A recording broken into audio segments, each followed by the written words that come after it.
política más distante. La gran sorpresa fue que habló de lo que encontró cuando llegó, de lo que dejó el gobierno kirchnerista, incluso debe haber sido sorpresa para muchos internamente. Vamos a hablar con el analista político y consultor Sergio Berenstein para ampliar este tema. Sergio, un gusto escucharte. Mariano Pérez de Blate, buen día. Abrazo grande, Mariano, gracias por llamar, un placer. Muy amable por atendernos, Sergio. ¿Qué sabor te dejó desde el punto de vista de análisis político lo que el presidente dijo ayer en la Asamblea Legislativa? Fue un discurso fuerte, fue un discurso muy decidido, claro, en algún sentido amplio, con coherencia, Mariano, respecto de los ejes que había planteado el presidente en la campaña y en el discurso inaugural del 10 de diciembre pasado, con obviamente más detalles respecto de lo que él considera que el Congreso tiene que discutir y eventualmente aprobar, en algunos casos urgentemente, ¿no? Para seguir con su agenda, me refiero fundamentalmente a las leyes necesarias para salir del default. Claro. Fue un discurso, yo te diría, que reposiciona a Macri en el centro de la escena. En el último mes, por un conjunto variado de cuestiones, había como perdido centralidad, incluyendo en este sentido el viaje reciente a Roma, ¿no? Quedaban ciertas dudas y se lo veía como incómodo en la relación con la opinión pública. Ayer yo creo que el presidente vuelve a establecerse en el centro de esa escena y se ven características interesantes también en el Congreso. Si uno tomase, es una exageración esto, pero tomame el punto desde el punto de vista analítico, ¿no? Sí, a ver. Si uno tomase la foto de ayer como expresión de la actual correlación de fuerzas, fíjate que la Asamblea Legislativa pone al kirchnerismo en una situación de debilidad extrema, casi te diría de secta. Bueno, sí, de hecho las expresiones en contra de Macri, de un grupo del kirchnerismo, no era de toda la bancada de FPV, sino de un grupo más relacionado directamente con el gobierno anterior y con la Cámpora más puntualmente, ¿no? Exactamente. Y yo creo que eso es muy interesante porque pone de manifiesto que la política argentina, de forma, yo diría, casi automática, ni bien la presidenta sale del poder, se reacomoda con el peronismo, que vuelve a ser peronismo, con sus matices, el kirchnerismo que se autorrepliega en una especie de postura muy minoritaria. Minoritaria extrema, digamos, contra el Extrema, presidente, tal cual. claro. Veremos cómo esto sigue. Hay ciertas dudas y ciertos riesgos en eso, pero claramente pierde totalmente capacidad, ya no de mantener el relato, para eso hacía falta los recursos del Estado, sino incluso, digamos, de mantener la unidad, aunque sea mínimamente, la coordinación de un bloque que obviamente ex ante la presidenta había planeado que se iba a mantener unido, ¿verdad? Sí, claro, claro. Sí, ese debe haber sido la primera sorprendida cuando gente que había estado cerca de ella, como Diego Bosio, por ejemplo, tomó las riendas de la ruptura, ¿no? En su momento. Desde el punto de vista de la comunicación política, ¿lo ves como un acierto o como un desacierto esto de que finalmente se haya sentado y una buena parte del discurso lo haya dedicado a decir, bueno, encontramos esto, hubo despilfarro, hubo corrupción, etcétera, etcétera? Porque había muchos que le decían, no hables de lo que encontraste, porque la gente no quiere escuchar eso. El gobierno venía hablando, casi yo diría diariamente, ¿no?, de la herencia, tal vez no de forma explícita, tan articulada o consistente, o sin una narrativa, ¿no? Ayer el presidente precisamente le propuso la narrativa a sus votantes y a la sociedad, al conjunto del sistema político respecto del estado de cosas. Es cierto también, Mariano, esto tal vez los oyentes lo intuyen o lo saben, ¿no?, que en el Estado argentino, tanto a nivel nacional como provincial, existen instituciones que son las encargadas precisamente de hacer el control y eventualmente el balance. La Auditoría General de la Nación, sí, claro, la por Sindicatura, supuesto. la Fiscalía de Investigaciones Administrativas, la Oficina Anticorrupción, en fin, hay innumerables, y por supuesto está la justicia, y está la obligación de los funcionarios. Esto no es una opción, está la obligación. Si encuentran sospechas, evidencias de algún delito o de algún error importante, están obligados a denunciar, no es una opción denunciar. Entonces, probablemente en el próximo tiempo, como ya vimos, por ejemplo, con el PAMI, ¿no?, vayan a encontrarse actos contundentes de la actual administración respecto de eventuales casos de corrupción del anterior. Así que también hay que tener un poco de paciencia porque en 80 días no se puede hacer una evaluación tan profunda como la que demandaba un segmento de la sociedad. Totalmente. ¿Lo ves como un punto de inflexión esto del discurso o es más que nada una parte más de este primer andar del presidente? Acá se presenta una especie de paradoja, Mariano, y es la siguiente. los esfuerzos de estabilización económica que está haciendo el gobierno, bajar la inflación, volver a abrir un poquito la economía, tratar de que los precios relativos tengan alguna lógica, tienen enormes costos distributivos o Sí, impactos claro. distributivos. Sí, sí. Lo paga toda la sociedad. Pero curiosamente, el gobierno anterior, que tenía un discurso, digamos, populista, financió de forma grosera y subsidió a los sectores medios, medios y altos. Esos sectores constituyen el segmento más importante de los votos de Mauricio Macri. Lo voy a decir brutalmente, exagerando.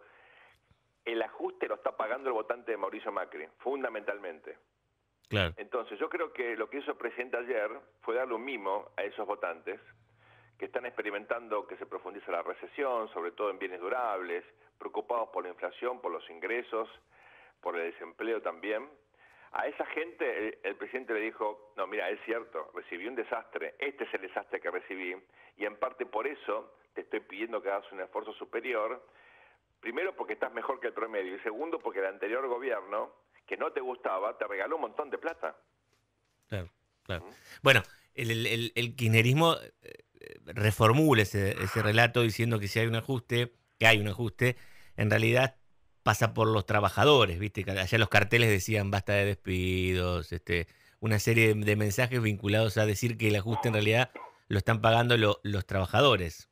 Bueno, ojo, la clase media trabaja mucho, vos y yo somos de clase media. Sí, no, por supuesto, no, desde ya. Pero es cierto que el discurso, digamos, del kirchnerismo siempre ha sido pretendidamente defender a los más pobres, digamos, a los más vulnerables. En algunos casos eso fue cierto, asignación universal por hijo, por ejemplo.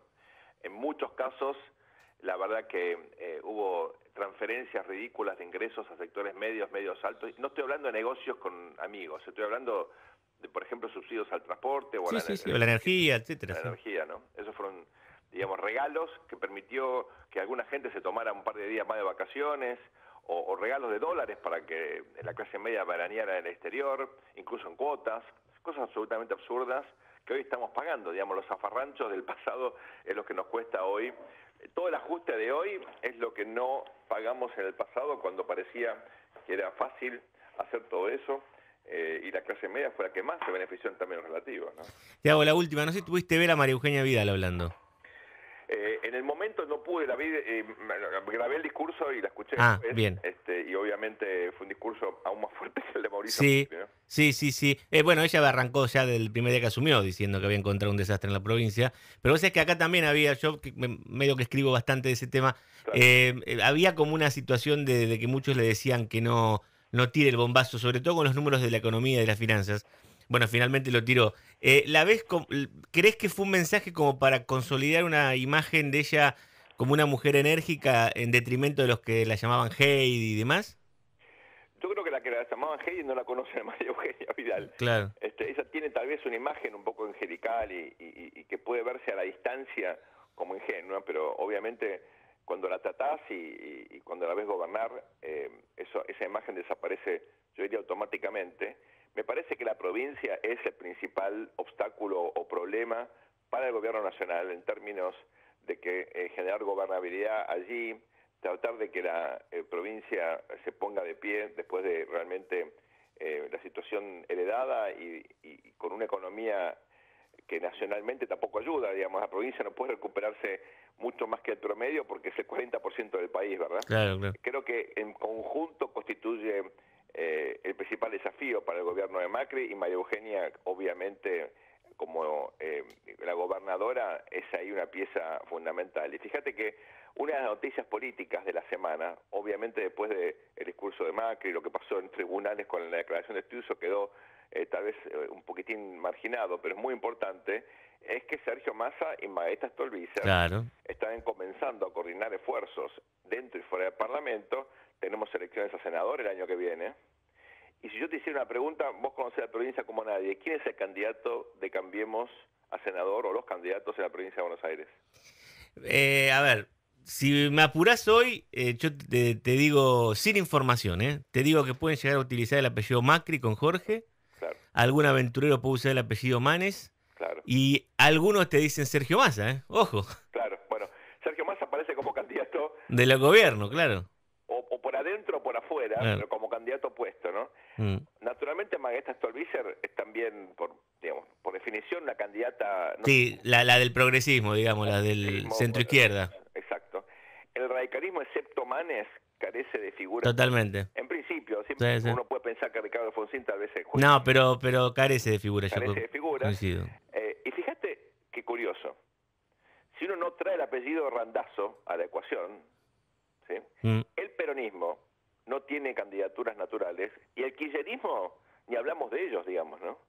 No, bueno, algún aventurero puede pensar Daniel Scioli, pero me parece que el ¿No? peronismo es tan cruel que con el que pierde que no lo veo. A 80 días de este gobierno, la figura de Daniel Scioli ha quedado efectivamente muy marginada de los debates, de la conversación política, expresión de la falta de territorialidad. Después de 8 años de gobernador, efectivamente Scioli no tiene digamos, una encarnadura político-territorial en la provincia. Entonces, creo que hay, digamos, también desde el punto de vista electoral, vos me podés decir que es demasiado prematuro. Yo creo que en 2017 es un objetivo que la mayoría de los políticos ya tiene naturalmente en horizonte. Es fundamental para Macri. ¿Qué poder puede retener Mauricio Macri y María Eugenia Vidal si en la provincia de Buenos Aires no gana con claridad la elección? No, totalmente, coincido con vos. Es una elección que la tienen que ganar sí o sí. Exactamente. Sergio, como siempre, un placer charlar contigo. Gracias por tu tiempo, ¿eh? Gran abrazo, Mariano. Gracias por llamar. El señor Sergio Berenstein, analista, consultor, dando su opinión de lo que sucedió ayer en materia política con los discursos del presidente y de la gobernadora.